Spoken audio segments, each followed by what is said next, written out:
Saat ini kita beralih, sudah terhubung bersama kami saudara Kapus Datin BPBD DKI Jakarta, Muhammad Yohan. Selamat pagi Bapak, wilayah mana saja kemudian Pak Yohan yang terdampak banjir dan sudah surut berdasarkan data BPBD Jakarta? Baik, untuk wilayah yang sudah surut itu ada 16 kelurahan ya. Ada di Lebak Bulus, Ciganjur, Pondok Labu, Kebonjeruk, Sukabumi Selatan, Cilandak Timur, Cilandak Barat, Bendungan Hilir, di Kamal, Sukabumi Utara, Tegal Alur, di Cipete Utara, Petogogan, dan Jagakarsa dan Pejaten Barat, serta Duri Kepa ya.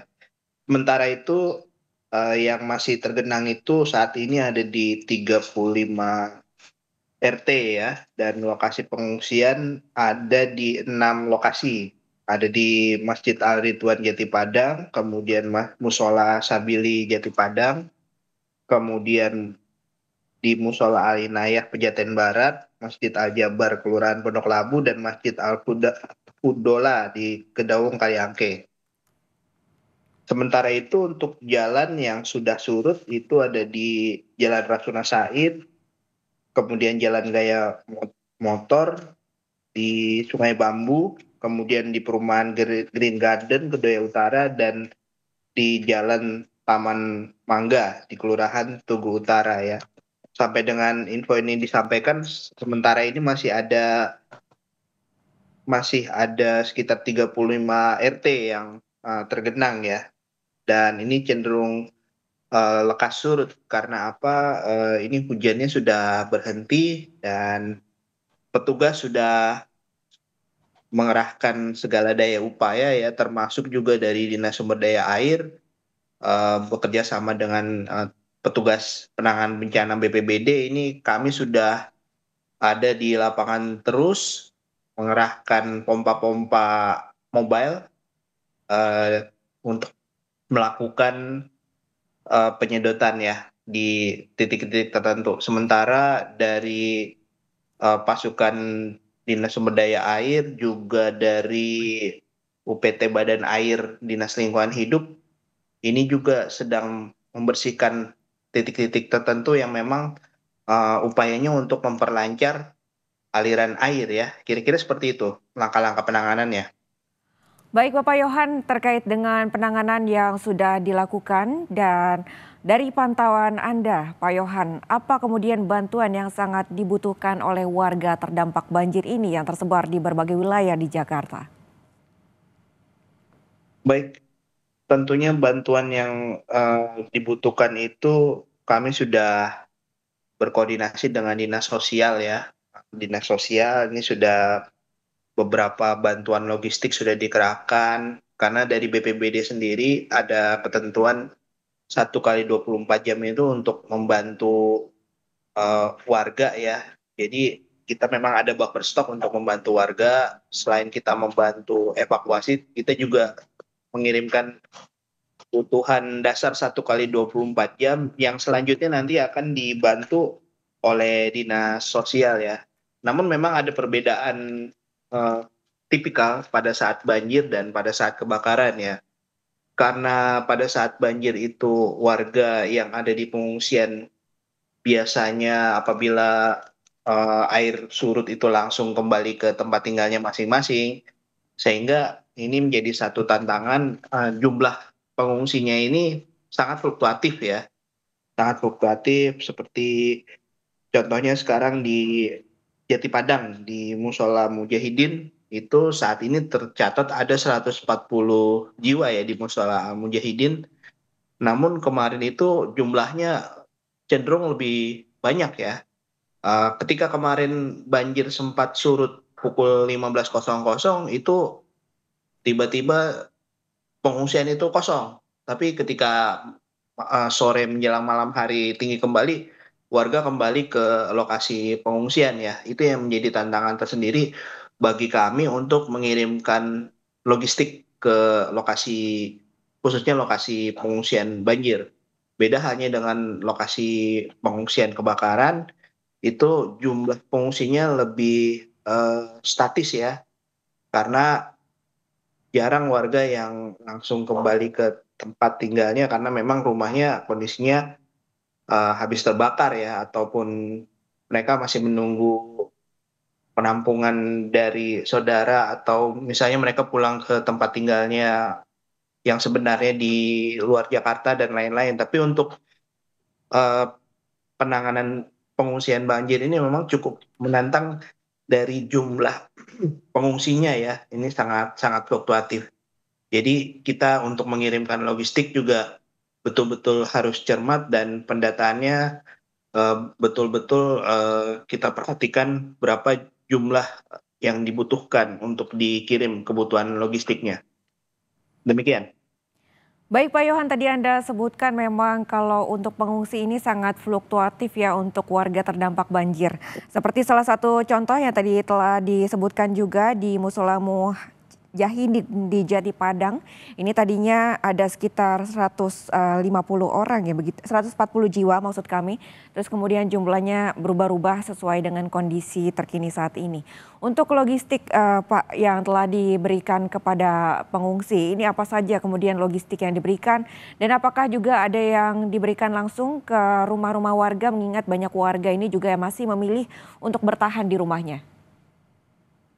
Untuk logistik cenderung kita serahkan sebetulnya ke pihak kelurahan ya, karena memang yang memiliki data itu kita sinkronkan dengan data yang dimiliki oleh kelurahan ya. Selain kita petugas penanganan bencana juga mendata langsung, kita berkoordinasi dengan kelurahan setempat lokasi terjadinya banjir ya.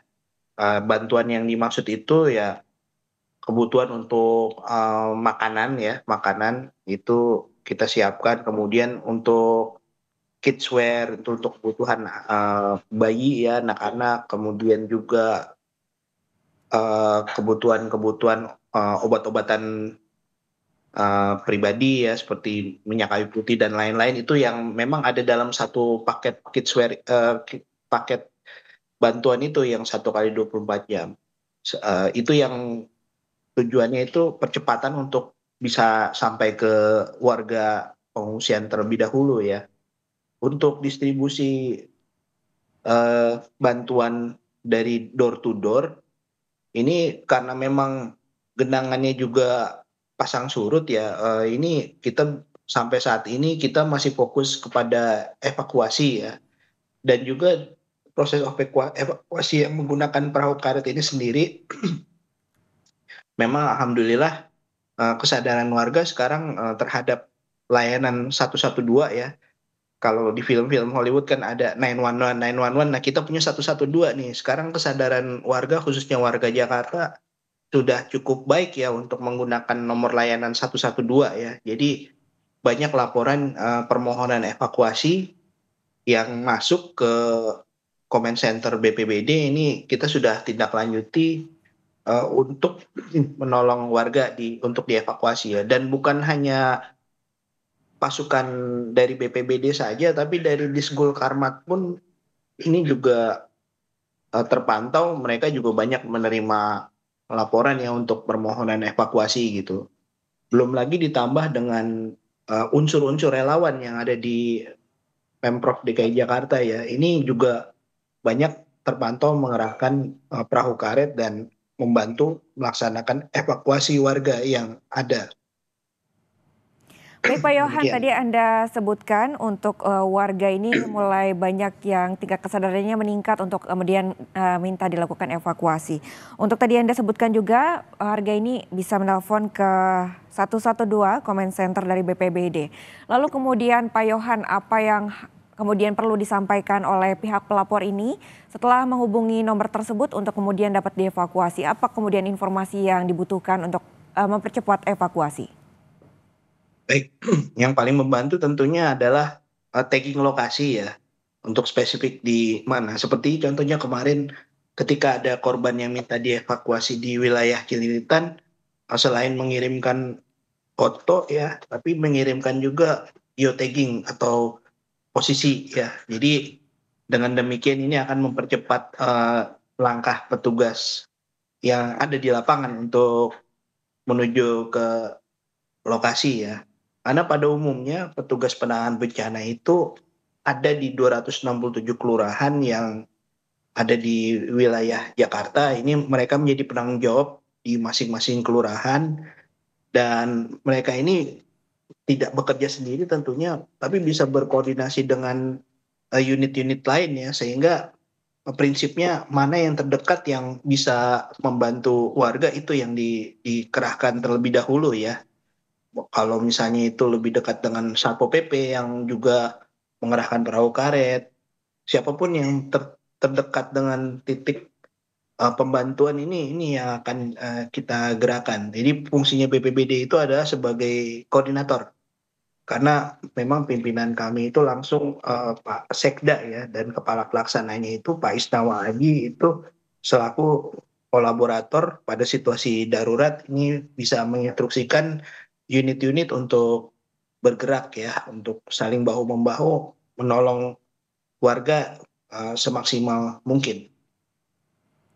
Baik Pak Yohan, tadi untuk keterangan Anda, berdasarkan keterangan yang Anda sampaikan, untuk tek lokasi ini sangat penting ya, kemudian untuk membantu mempercepat evakuasi, yang nantinya petugas-petugas BPBD ini bisa berkoordinasi dengan pihak-pihak terkait untuk mempercepat proses evakuasi. Pak Yohan, tadi Anda sebutkan juga, hingga saat ini masih ada 6 lokasi pengungsian yang tersebar di wilayah Jakarta.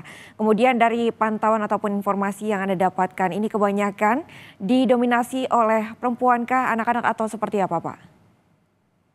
Iya, dari pantauan kami yang terbanyak perempuan dan anak-anak ya di wilayah Jati Padang. Ini ada 3 titik pengungsian di Jati Padang. Saat ini ada 6 lokasi pengungsian sampai dengan pukul 6 ini. Tapi sebagaimana tadi saya sudah sampaikan bahwa untuk genangan itu ya cukup fluktuatif ya, banjir itu. Jadi ini menjadi tantangan tertentu, karena ketika kami mau mengirimkan bantuan seringkali juga banjirnya sudah cepat surut dan warga sudah kembali ke rumah masing-masing. Seperti kejadian kemarin itu, eh, terpantau pukul 11 itu masih ada sekitar seratusan RT yang tergenang ya kemarin itu. Tapi pada saat pukul 3 itu benar-benar sudah surut semuanya.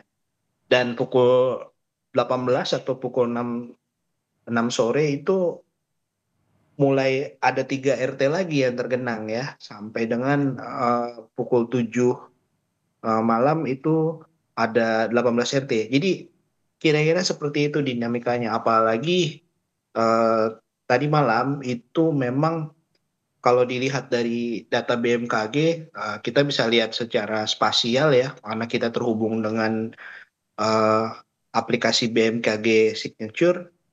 Itu tadi malam itu sekitar 70% wilayah Jawa Barat, dan Jawa Barat itu rata-rata hujan ya.